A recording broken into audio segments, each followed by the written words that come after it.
Oh, hi. How's it going? How you doing today? I hope you're doing well, and I hope this episode also brings a smile to your face. Welcome to Conversations with a Wounded Healer. I'm Sarah Bueno, your host, and this is a podcast where I interview people in healing professions, and we talk about the intersectional journey of healing self while taking care of others.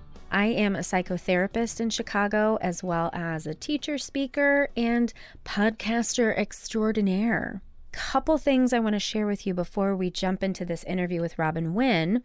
Wanted to share with you Patreon. You may have heard me mention that before. It's a place where if you appreciate the podcast, you can appreciate it monetarily, and it would be so appreciated then by me.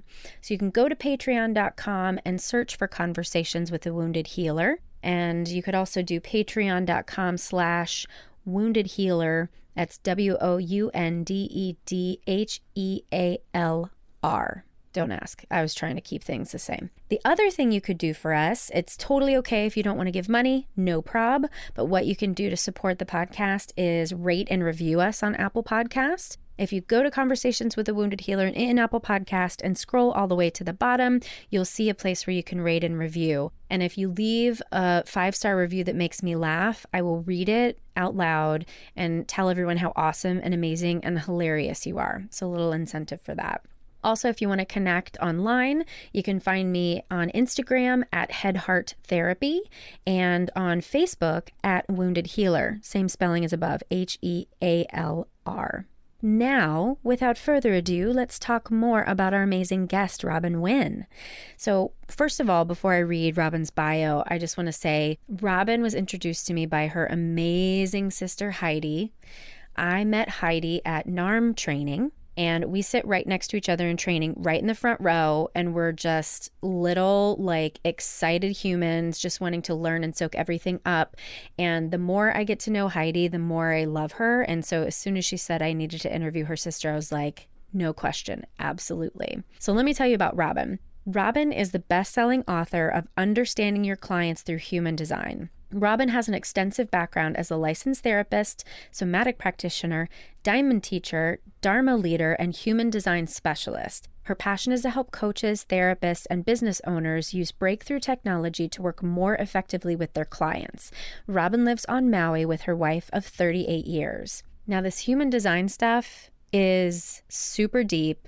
You're going to hear in this episode, it's a little bit different, I think, than most episodes. Robin really spent a lot of time reading my chart and talking about my personal stuff, and I was so blown away by it. I think I was kind of dumbfounded. So if you if you ever wanted to hear me speechless, this is the episode in which to hear that. So I hope you enjoy this interview and this reading of mine with Robin Winn. And now some info about our new sponsor. Now, normally I wouldn't advertise for anything that I didn't personally use myself, but I am excited to share this service with you because of the endorsement from one of my very, very best friends and guest from episode 19, Sarah Suzuki. So our sponsor today is The Receptionist for iPad, the top digital check-in software for therapy offices and behavioral health clinics. The Receptionist for iPad is a simple, modern, private way for your clients to check in for their visit. When a client checks in, an immediate notification is sent to the therapist via text or email. The Receptionist for iPad is a great tool to help automate visitor check-ins and allow your clients to get to their provider more quickly and discreetly. So Sarah Suzuki is the founder and director of Chicago Compass Counseling, and she says, "My staff love it. The second we implemented it, they said it was amazing, and our clients really like it too. We wanted something convenient and proactive so clients aren't sitting in the waiting area wondering if their therapist knows that they're there." You too can use The Receptionist for iPad, and you can sign up for a 14-day free trial of The Receptionist by going to thereceptionist.com/healer. Hello, Robin. Welcome to Conversations with a Wounded Healer. Hello, Sarah. I'm grateful to be here with you. I am so excited to have you here.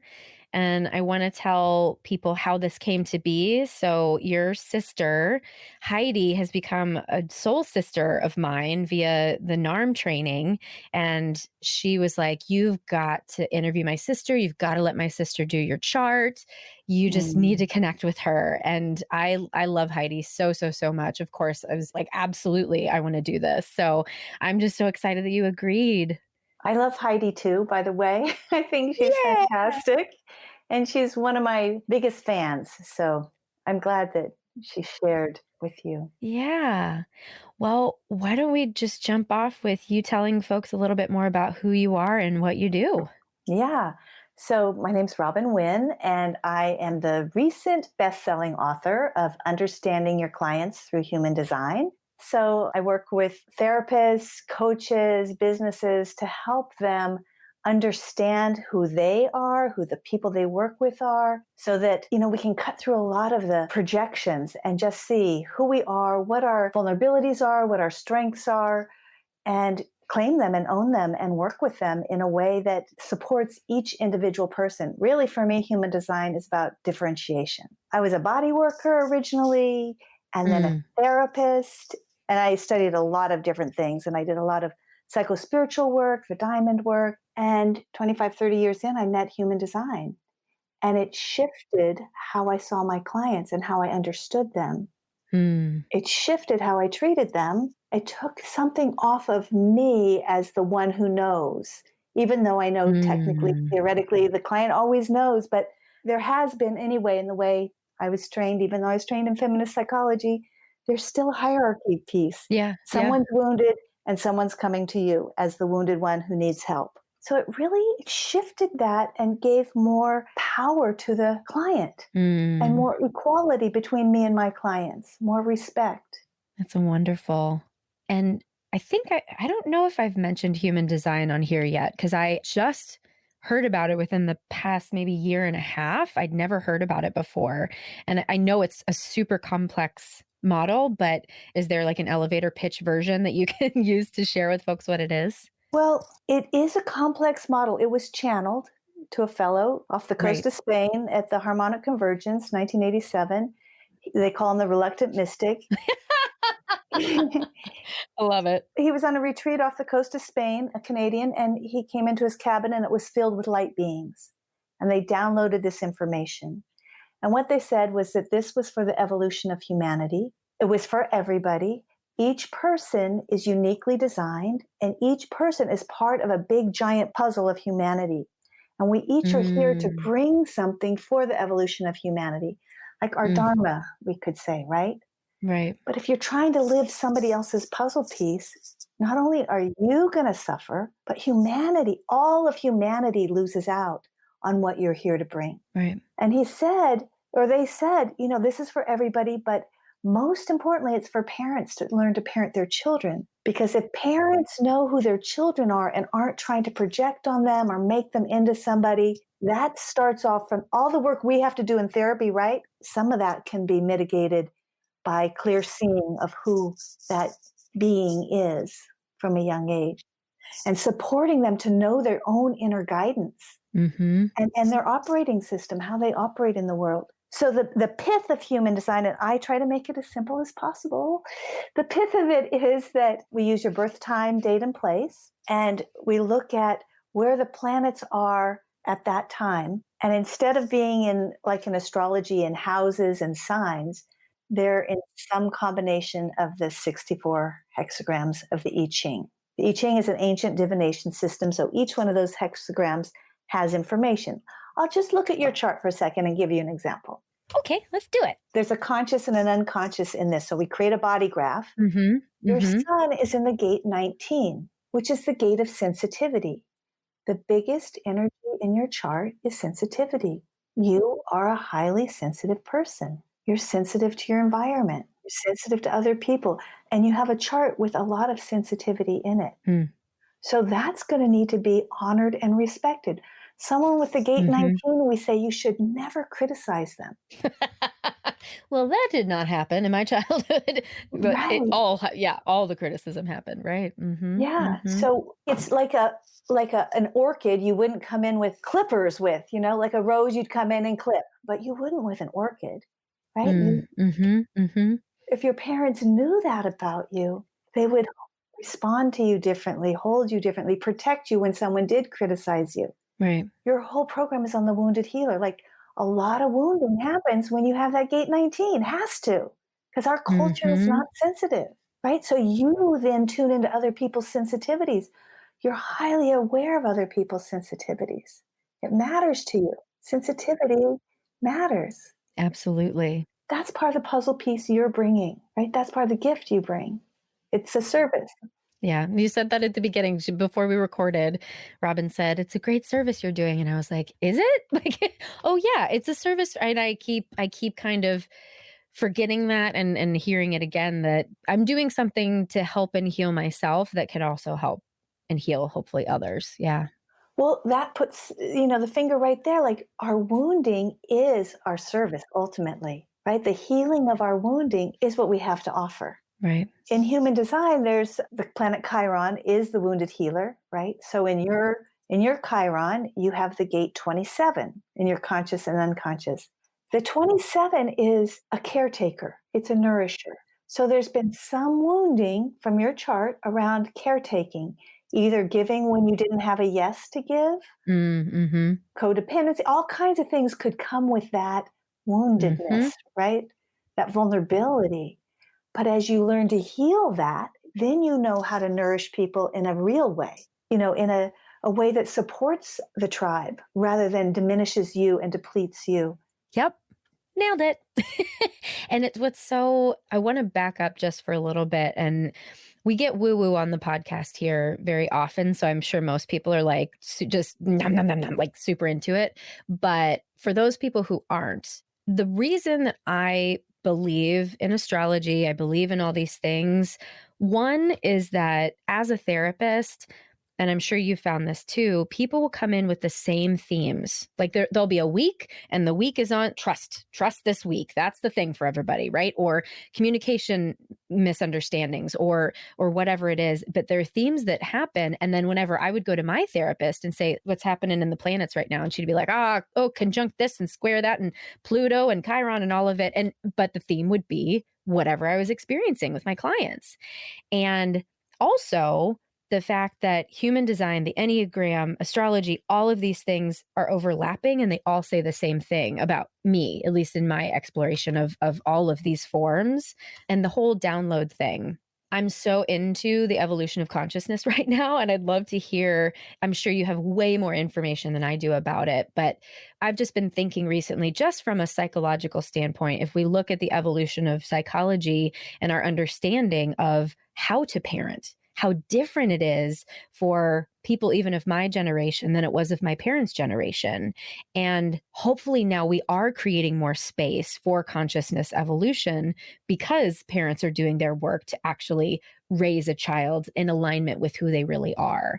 And it's just how can we not believe in these big things? It feels like so obvious to me. Yeah. And sometimes it takes people a while to tune into that, right? It's kind of like a frequency you tune into. And once you see it, it's Yeah, like, oh my gosh, there it is. It's true. right. Because I know I used to be like, astrology? I used to do the same thing years ago. And then it just was all true. Like you can, when you have the proof, it's like, huh, okay, okay, okay. It's hard to deny it. So are you okay with me talking a little bit more about some vulnerabilities in your chart? Let's do it. Okay. All the secrets revealed. In human design, in this body graph, there's 9 centers. I know you're looking at your chart right now. They're either colored in or they're white. So in the chart, things are either colored in or white. Where you're colored in your chart, you're broadcasting those energies 24/7. Hmm.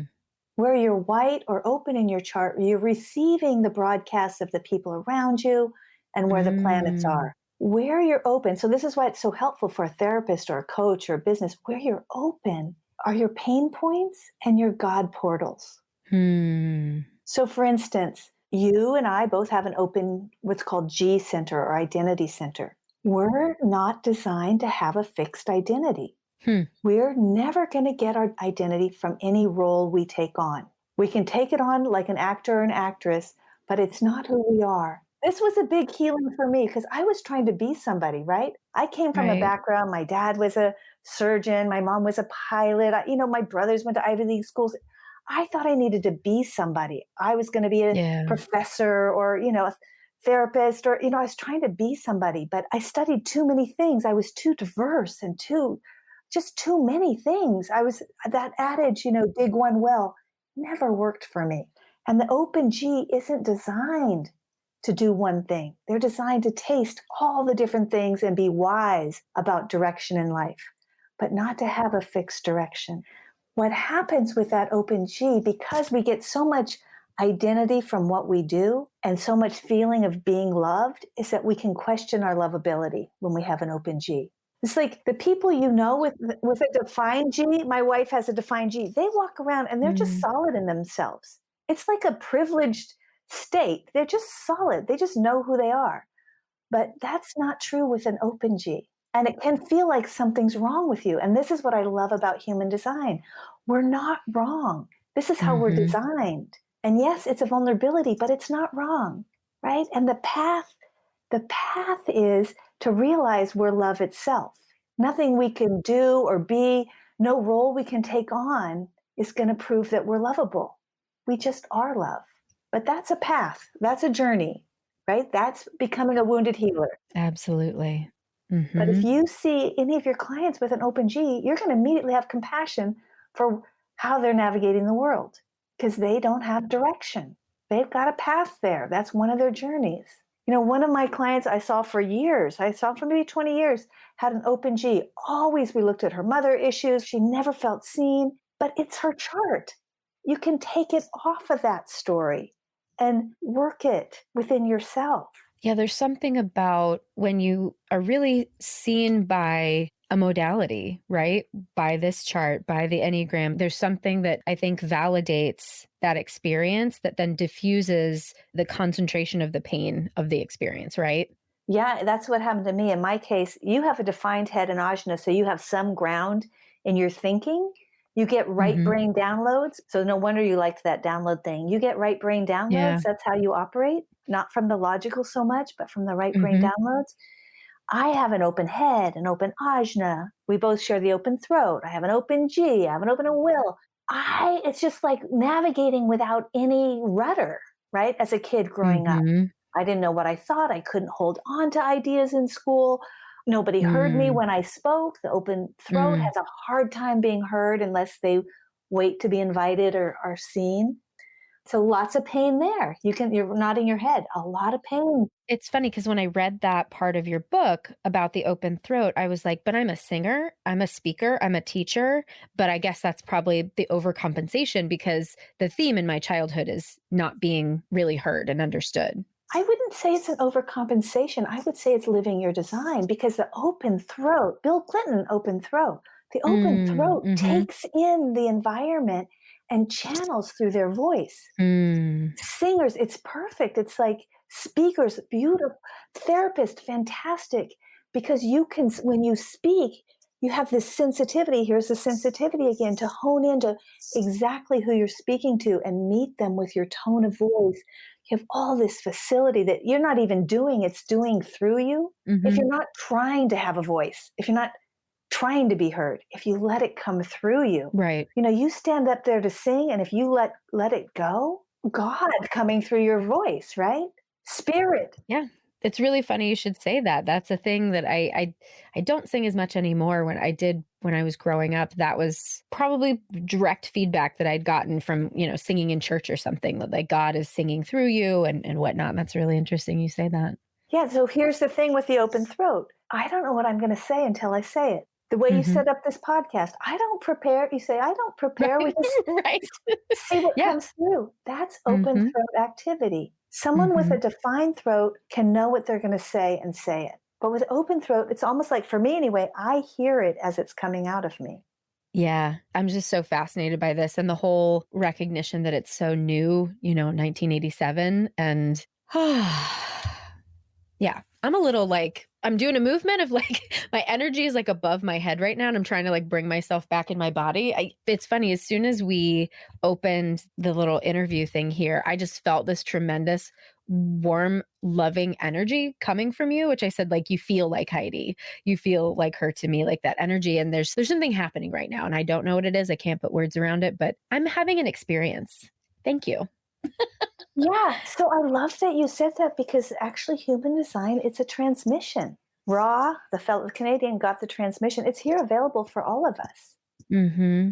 It's a quantum field kind of zap of, oh, to see ourselves One of my clients said, I feel like God just gave me a picture of myself and said, look, this is who you are.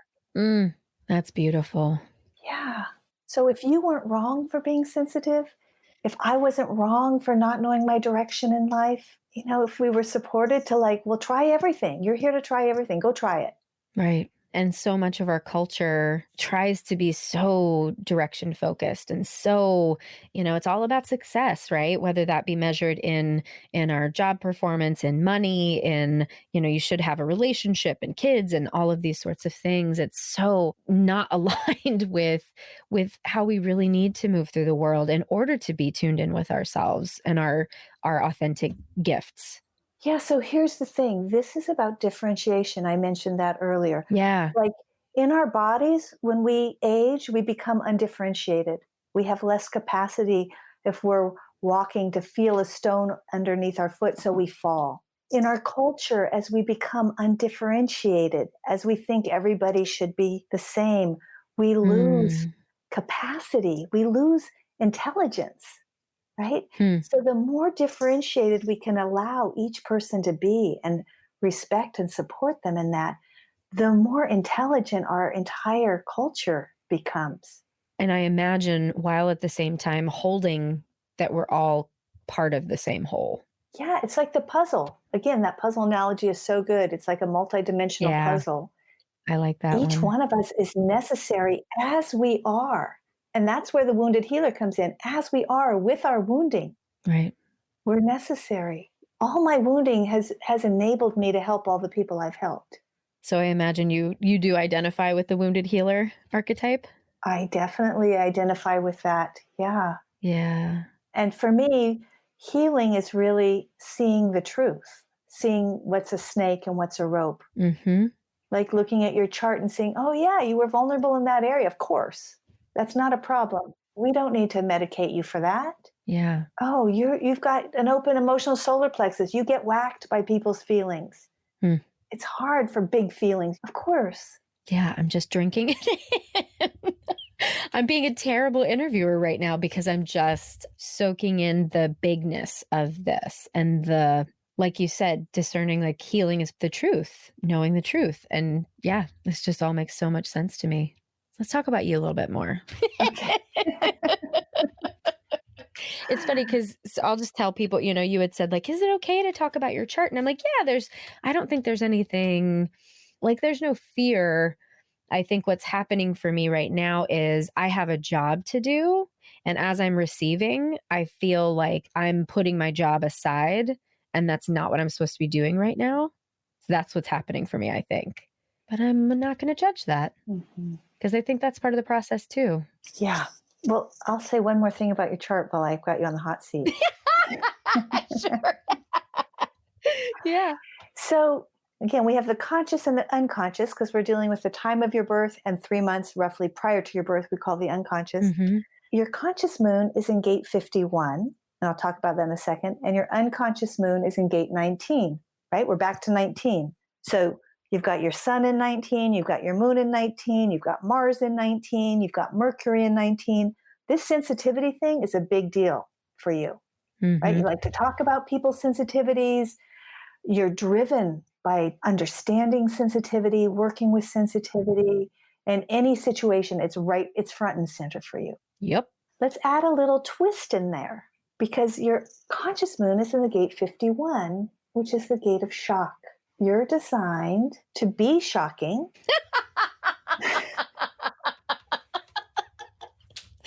It's just amazing how right on it is.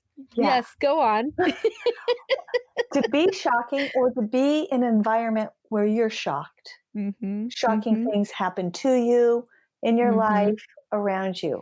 That is a constant theme that's never going away. That drives you. The shock drives you. Now, let me tell you about that shock. It's got a high side and a low side, right? These are archetypes, these energies. Mhm. The high, I'm getting chills here. The high side of shock it's shamanic. It's to wake people up to love. Yes, I've been literally saying that lately that I'm not trying to figure out. I'm trying to open to download essentially what is my method for waking people up. Is there something I'm supposed to create in order to do that? But that's what I've tuned into. That is my sole purpose. Yeah. since you brought that up, I'll just say you've got this gate 43 in Uranus. So, in a very unexpected, surprising way, you're here to bring something, you're here to look at something that's been looked at throughout lifetimes and see it in a new way. Hmm.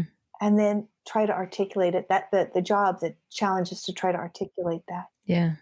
So you're in the process of getting the right brain download. You've got tons of ideas. You're here to make a creative contribution. You're not going to be happy unless you're making a creative contribution, right? Yep. Mm-hmm. And Mm-hmm. what's very grounding for you is to look at the past, look at stories from the past, Mm-hmm. and pause and reflect on that and get the meaning in that, and then bring that forward as a teaching. Robin, literally this past week, I've been trying to figure out, do I write a book? Do I write an album? Do I create some sort of other thing? And the way that I'm putting it together right now is essentially telling my story through relationships, which is part of the generator thing, right? Yeah. Dude, Robin, Yeah. you guys, do you hear this? She's like nailing it. It's trippy. Isn't it wild? It's so wild. And It's I so don't wild. know you. I know nothing about you. Heidi told me you had No, purple hair. That's all I knew. Like, right. so can Yeah. you imagine a therapist having this information about a client? Yeah. Well, can you explain, because you said what was so awesome is it takes a lot of the pressure off you and Mhm. gives it back to the client, and you're telling my story, right? Like, and so I don't feel like you have the power necessarily, but it's for the therapist to have all this knowledge going into it might seem intimidating, and I'm curious how you utilize that in giving back the story to the client. Yeah. Well, just to be completely upfront right now, I'm not doing therapy. That's not my modality anymore. My modality Mm, really is teaching therapists, teaching coaches, supporting them and using it because I feel like it's time for this information to be out there. It's such a useful tool. But I mean, I actually I do coaching and I still have some clients I've seen for a long time through the therapy model.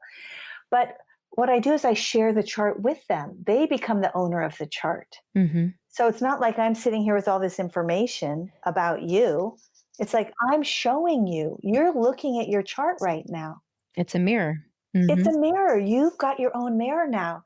You can see that. You can look at your chart and see where you're open and say, oh my gosh, you can see as a visual, I've got an open throat. You can learn, I'm a generator. I'm here to respond. I need to practice following that inner GPS. It's empowering to you. It's tools for you. Really, that's how I see it. It becomes a tool for the client. You have a couple in there. One's a projector, one's a generator. These are two operating systems, right? Hmm. And you suddenly understand all the differences without pathologizing anyone. This is difference. We're talking about difference. We're pointing out difference and celebrating difference and learning how to work with different operating systems. It's like cultures. Someone with an open G is from a different culture than someone with a defined G. Yeah. It's really cultural awareness would be one way to say it. Right. Internal culture. Internal culture and relational culture. Yeah. How did you come to, since we're just talking about this, like, creation of things and whatnot, how did you come to this recognition of like, I'm supposed to write a book on this? I'm supposed to not just use this for clients, but use this to help therapists help clients. How did you come to that? Well, that's a great question. I started teaching small groups of people human design because, you want the people around you to know it and understand it, right? Mm-hmm. It makes life easier. Like I'm in a women's group, so I read everybody's charts in my women's group so we could understand each other. And I live on Maui, so I did a workshop here on Maui for people on Maui. I always knew I was supposed to write a book. Since I was 10 years old, I was supposed to write a Mm. book. I knew that. I'm a writer. I am. That's what I am. But I never wrote a book. And I'm 61 now. And when I hit 60, it was like, it's time to write this book. Always been told by astrologers, it's not if you write a book, it's when. And being a generator, first of all, I have open throat. I don't know what I'm going to say, right? It's got to come through me. So honestly, I was on the internet and these workshops started coming up of write a book in 9 weeks, basically, with Angela Laria. And I'm like, my sacral started saying yes, right? I'm listening to my inner sacral, my inner GPS. Something showing up in my field. My mechanism is designed to respond to what's in my field. It shows up. I have a yes. If I have a yes for something, I'm going to follow that yes. Right. So that's how it unfolded. I knew I was ready to have this be out in the world. I knew it had to be bigger than the people I could touch individually. It's just Yeah. too big. And I knew I had a capacity to make it simple. It's a very complex system. The way that you wrote it, as I was reading it, I was so impressed how simple you made it. Yeah. I made it for therapists. I wrote it. I actually, in my program, you write to one person as a love letter. You write your book as a love letter. And I wrote it to a Mm, friend who's a therapist who she was having trouble with a client. And, I did her chart. She's like, this could maybe help me with my client. Read the client's chart and it got them going again. This is a highly successful therapist, but you come into impasses with people. right. Gosh, if I could do this for therapists, if I could use this with coaches, just think how Hmm. much more quickly they could support their clients on their paths and how empowering it would be. I'm all about making it usable. What you were just saying too makes me think about I feel like we are in such a time of transition right now. And something that I've noticed lately is the shift from the typical therapy model to something more expanded than that. And one of my best friends is trying to figure out how to make that shift right now because there's such restriction and boxes around what our licensure is supposed to do and not supposed to do. And yet we're being called to dig in and do this deep work, and that doesn't fit in traditional psychotherapy all the time. Definitely not in the insurance model. Exactly. And if you look historically, Mhm. psychotherapy has always pressed an edge, it continues to press. And this feels like, I mean, honestly, the coaching world has been kind of a threat to the psychotherapy model in a way. And, I'm a therapist turned coach. I would say that. I Mhm. bring all my therapy knowledge, but I don't work in a system of pathology. I think the therapy world has to grow if it's going to stay viable. Unless, Right. of course, we keep pathologizing the whole culture, which we're doing a pretty good job of. But the Mhm. possibility is to shift from pathology to empowerment and to seeing who we really are. Stop trying to make ourselves be different than who we are. Come to peace with who we are. Mhm. And that's one thing I find because addiction is my main specialty. So most of the clients I work with struggle with addiction. And I always say that people with addiction are called to a higher purpose because otherwise the universe wouldn't have punched you in the face with with like it's time to do your work. Like, and I'm going to force you to do it or you're going to die. Like literally that's what happens. And I'm often saying that to my clients that it's we have to figure out who you really are, not who you've been pretending to be. Exactly. So if you're working with someone with addiction who's got an open identity center, for example, and they're trying to get love, if they can see that and know that, you've got a toehold in bringing awareness in a new way. Mhm. I'm just going to say in your chart, your life is very supported by rhythm. Most people, Mm. many people's aren't, but yours is. In working with clients, working in a regular way. Actually, rhythm is part of your spiritual path. You're someone who should meditate or do something regularly. Oh, I do. I and I've been very rigid in my schedule, so I'm actually proud of myself for shifting out of that a little bit. But yeah, I do. I've recognized like I do need to have a regular schedule in order to feel okay. It's your spiritual path. It works for you. Now, let's just go back to addiction for a second. If someone had the gate 15, the gate of extremes, then they would do things in extreme ways. They Hmm. wouldn't do things in a rhythmic way. I Yeah. don't know if this is helpful as I'm describing it, but it could be a Yeah. vulnerability for someone with an addiction, actually. Right. Right. Yeah. That's really interesting. It would be so interesting to compare. Exactly. And what I'm Hmm. noticing with myself as I start to work with businesses is certain people attract certain kinds of people. They might attract projectors or they might attract people who have a certain configuration. Well, I think you said in your book that you're attracting the gate to make the bridge whole, right?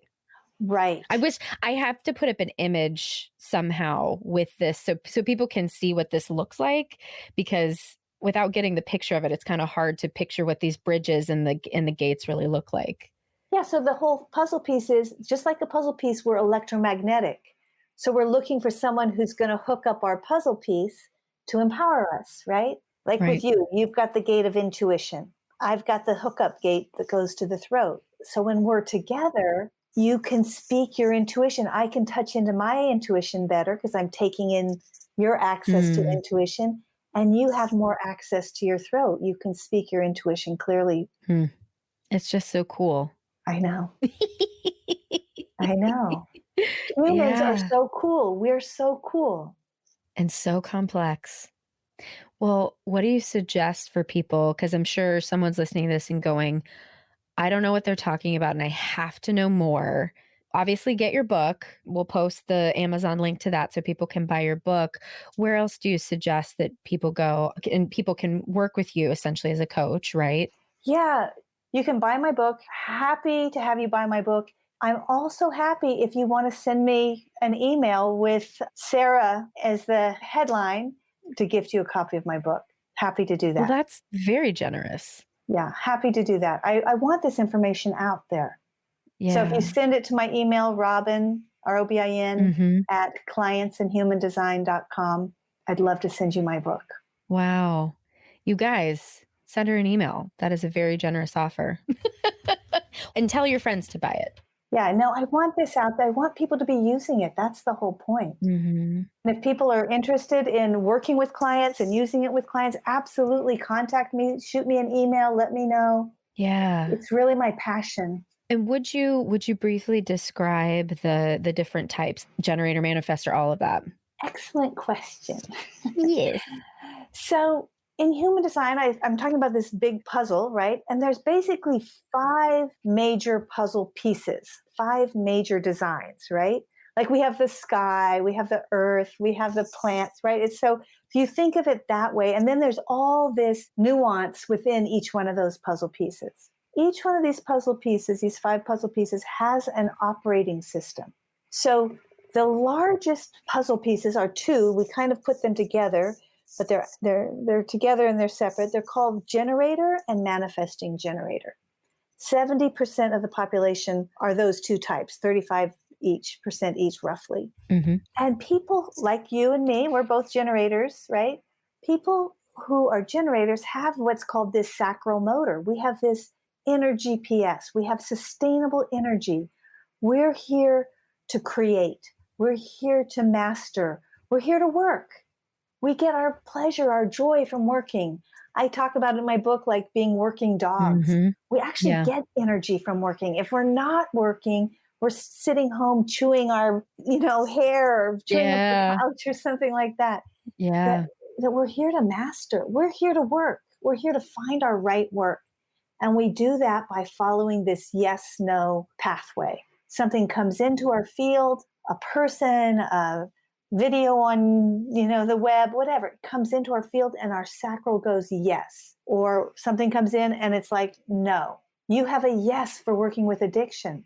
You've got that gate of shock. I mean, how great is that? That's your Hmm. puzzle piece.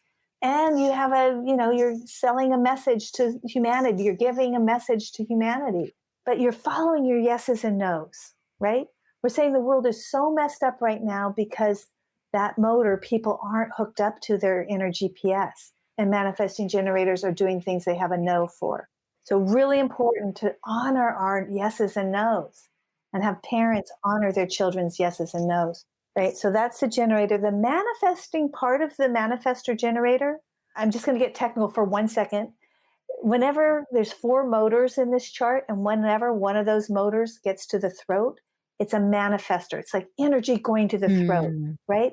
In the mm, beginning was the word. We manifest through our words. mm, So we can be heard. When you have a motor to your throat, you can be heard, you can impact.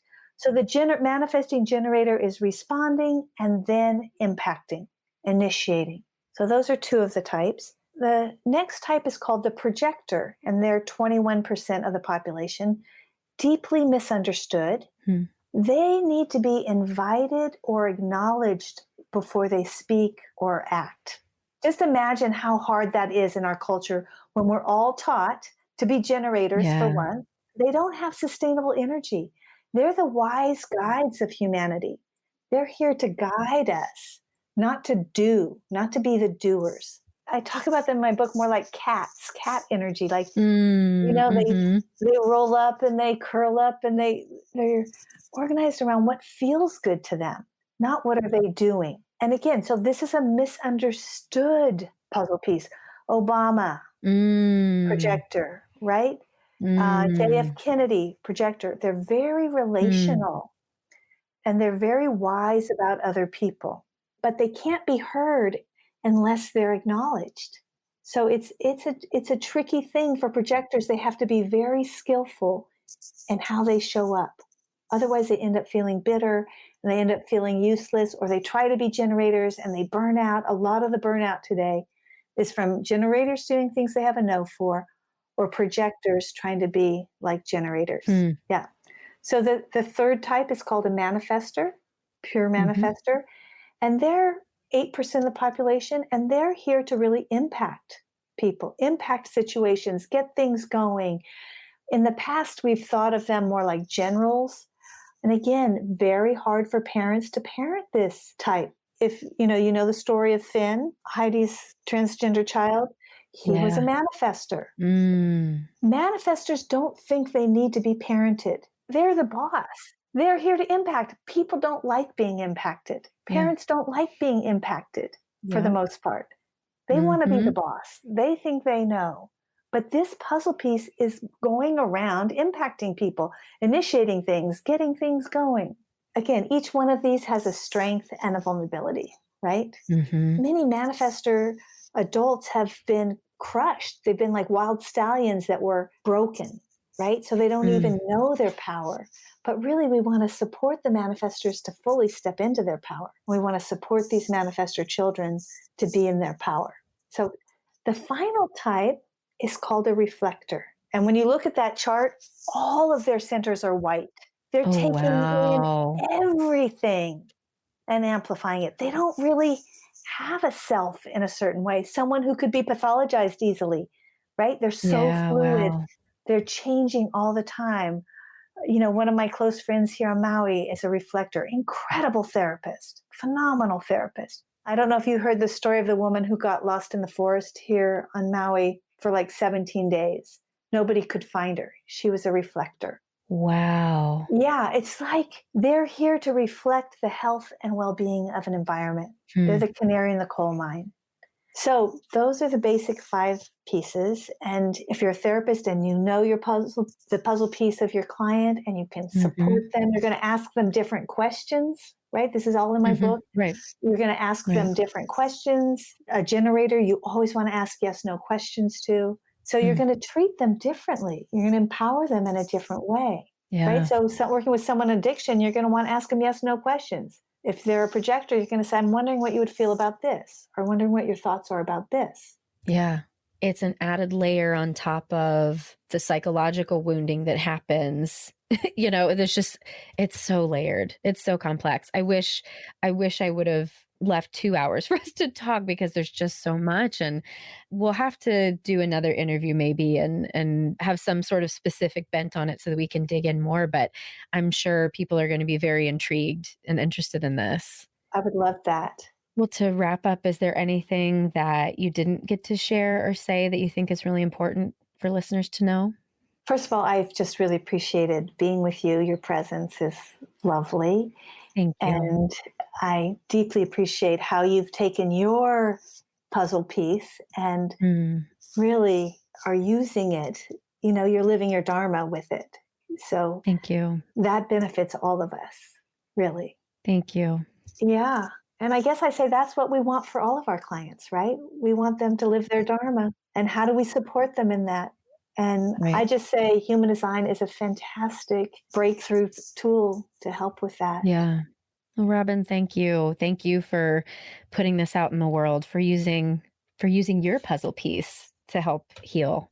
Thank you. Yeah, we can talk about that next time. Sounds 'Cause- good. yeah, because I am here to bring something new. That is my son is in that energy of like, let's bring something new. Wonderful. Well, then until next time. Okay, many blessings. Thank you so much.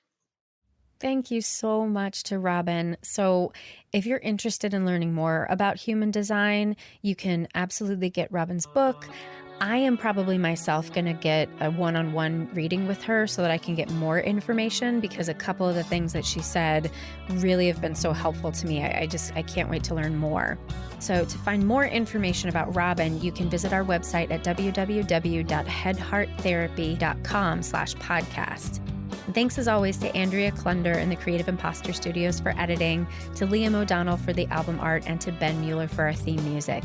Thanks again. Until next time. Bye-bye.